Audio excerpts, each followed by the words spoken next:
we can shift that from, being the victim of what's happening around us to a co-participant in how our lives are unfolding. I think that's the importance of understanding what spiritual tools actually are, is to help us become a co-participant in our lives and in the outcomes that we're experiencing. And if we're on autopilot, chances are the outcomes we're experiencing are not enjoyable.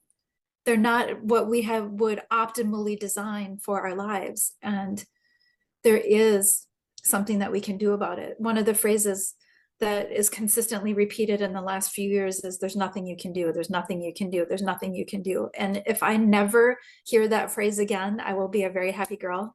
On the whole, I don't think people realize how much power we do have. That window before we fall asleep, and also that window right as we're waking up, they're so precious that if we really become aware of how we're using that time, I think of how many people just scroll all night long until they go to bed, or they're on a device with blue light staring into their eyeballs, or even reading a book. As a kid, I would read before I went to bed.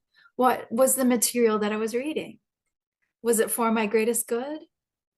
No, I'll be honest with you. It was Stephen King. I was filling my mind with horror before I went to bed. Yeah. Maybe not the best use of that really precious window of time. And when someone did introduce me to that really preciousness, I immediately stopped reading Stephen King before bed. I spent that time in quiet and in reflection, and what can I do better? And what do I want for tomorrow?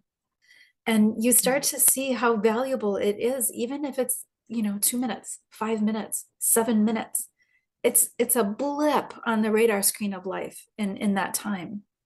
But it is so precious and so profoundly creative that to not take advantage of that is kind of a shame. I'm very grateful to say that I do get to decide that I just get to wake up when my body is ready to be awake. And there's that little tiny window again for me when I'm just waking up and I'm given another day. And I just say a quick little thank you. And my dog comes to say good morning. And for me, it's just a really pleasant introduction to the day. And I wish that on anybody. Started in peace and gratitude, just like we finished the day.